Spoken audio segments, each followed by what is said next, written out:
juste, on avait évoqué en tout cas l'idée de l'Internet of Things. Tu es sur le projet du bracelet, Oui, c'est ça?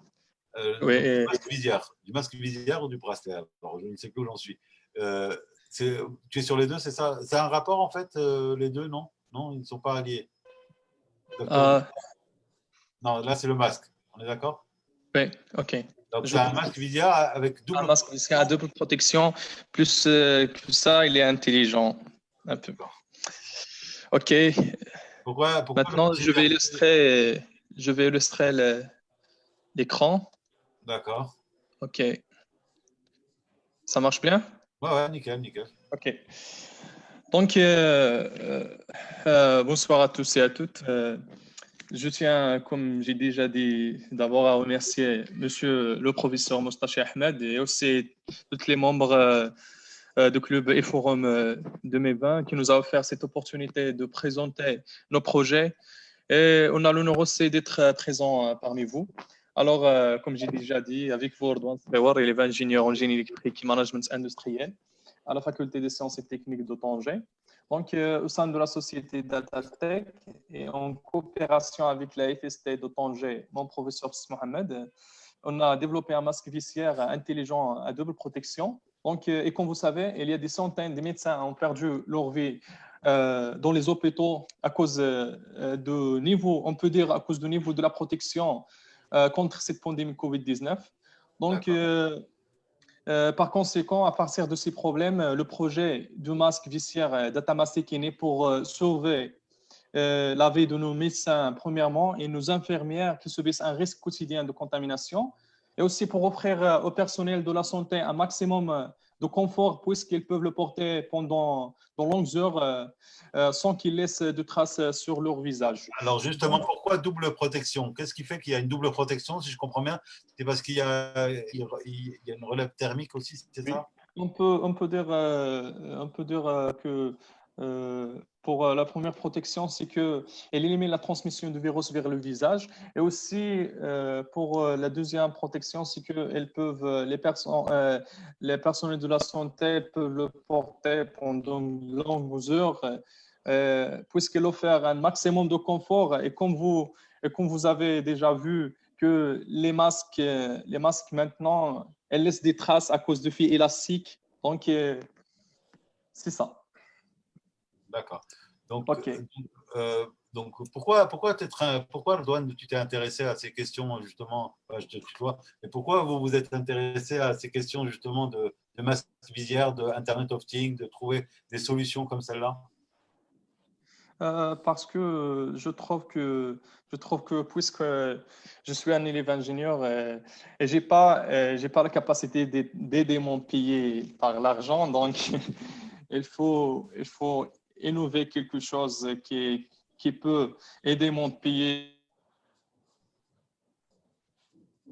Donc, c'est de trouver évidemment un moyen, des moyens, d'autres moyens. Il n'y a pas que les médecins qui travaillent, en tout cas, à améliorer. Il y a aussi les ingénieurs, on le rappelle, notamment avec cette conférence qui est organisée par l'ENSAM, l'École nationale des métiers de Casablanca, et qui nous a fait l'honneur et le plaisir de nous présenter plusieurs innovations. Donc, on va passer petit à petit à toutes les innovations.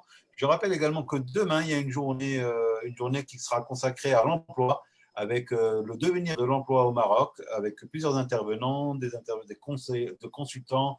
On va parler offshoring, on va parler agrobusiness, on va parler d'énormément de sujets. Donc, n'hésitez pas, ceux qui sont aujourd'hui présents, à revenir également demain, parce que demain, ça va être également très intéressant.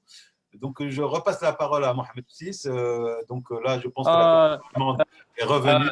Nos amis allemands nous ont reconnectés ensemble. Donc, on a vu donc le premier projet, donc, qui était le bracelet électronique. On a vu avec Sir Douane le masque visière, d'ailleurs, dont vous voyez les images à l'instant même à l'écran. Et enfin, donc, ce troisième projet, qui était le projet de détection par UV, donc avec énormément donc, de questions. si vous voulez d'expliquer le principe de fonctionnement de ce masque, puisque j'ai pas une bonne connexion. Donc, alors, le masque a deux modes d'utilisation, un mode standard et mode intelligent. Et pour le mode standard, comme vous voyez en 3D, je pense qu'il est bien, non? Oui, très bien, très bien. Ok. Comme vous voyez en 3D, donc contient une plaque transparente pour éliminer la transmission du virus vers le visage. Et aussi, comme vous voyez ici, sur le masque, comme vous voyez, il y a un support fixé sur le nez par un support flexible pour ne pas obscurcir la vue des personnes qui portent les lunettes de vue. Donc, et pour passer au mode intelligent, il suffit juste d'intégrer cette pièce d'une façon simple sur le masque, comme vous voyez ici. Donc, voilà. Donc, euh, pour permettre au personnel de la santé de mesurer la température des patients jusqu'à une distance de 1,5 m, qui est la distance de sécurité qu'on doit respecter entre nous. Donc, et bien sûr, notre masque est désolé parce que je parle trop vite. Donc, Non, non, non, ça va. Non, Non, c'est c'est juste bien. on a des petits soucis que de la connexion, connexion. sinon Oui, tout va bien. Mais bah, écoutez, en tout ok. cas, déjà, Donc, c'est un exploit. C'est un oui. exploit qu'on ait Donc, pu en parler déjà. On est ouais. très fiers donc, Donc, de cette, bien sûr, notre masque ne sera pas limité à cette option. Donc, puisqu'il a une autre fonction, celle de mesurer la température de plusieurs personnes par l'imagerie thermique à une distance de plusieurs mètres, euh, à partir de la caméra thermique. Et aussi, cette caméra thermique est facile à intégrer, comme vous voyez. Donc, sur le masque, pour contrôler l'accès des personnes aux entrées des hôpitaux, par exemple, les universités, les écoles, les aéroports et les supermarchés.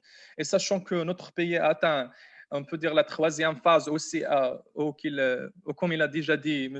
Liubi, la fin de la deuxième phase, donc de propagation du virus. Donc, et les personnes qui ont de plus de risques de contamination, sont ceux qui sortent en public. Donc, ce masque permettra aux agents de sûreté nationale et les forces auxiliaires de détecter la température des personnes en train d'exercer leur travail en public à moindre risque de contamination. Et maintenant, ouais. je vais dans… L'objectif aujourd'hui, c'est quoi? C'est de trouver un industriel, c'est de trouver quelqu'un qui vous suive, un investisseur? Oui, un investisseur qui pour aller plus loin de ce produit parce que maintenant je vais laisser la parole à mon professeur pour vous expliquer le principe, notre objectif final de l'utilité de caméras thermiques et aussi de la reconnaissance faciale. Très bien. Donc, Ok.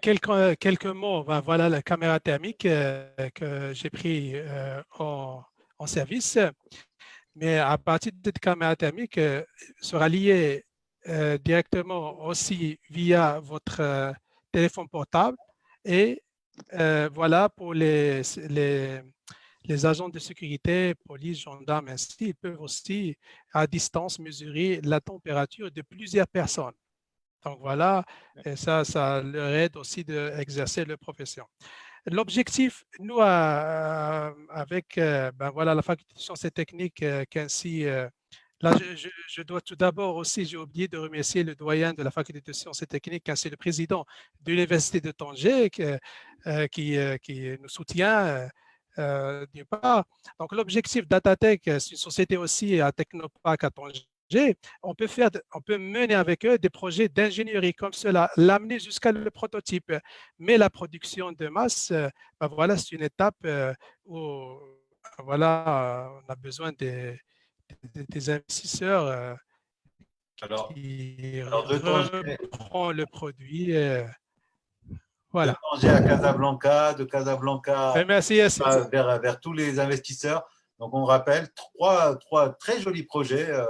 Un projet tout d'abord de masque visière avec caméra thermique qui permet non seulement d'être protégé, mais également de savoir les températures des personnes à proximité. Vous me dites si je me trompe. Ensuite, ce projet donc, de bracelet de traçage numérique qui permet de suivre les personnes qui auraient une potentialité d'être contaminées ou de contaminer les autres. Et enfin, ce système de désinfection par UVC, voilà, qui est un système qui permet de lutter contre le micro-organisme tout en préservant la santé des patients. Une dernière question à vous deux. une question que pose souvent l'Internet of Things, c'est la question des données, la question des data, la question de la protection de ces data. Est-ce qu'on est protégé avec vos prototypes? Est-ce que cette question-là est aussi quelque chose qui vous importe? Ben oui, c'est pour cela. Merci CSC pour avoir posé cette question. C'est ça, c'est un produit purement marocain, c'est-à-dire les bases de données sont situées au Maroc. Ils sont sécurisés par des algorithmes. Ben voilà, et voilà, il n'y a pas un accès d'extérieur. Ça d'une part. D'autre part, il y aura aussi un lien avec la CNDP qui vérifiera que les données ne sont pas partagées ailleurs que... ah ben oui. Ah, oui. Si on vient à la phase surtout d'accès au marché, ben, toutes les formalités seront faites. D'accord. Inch'Allah. Ben, en tout cas, merci.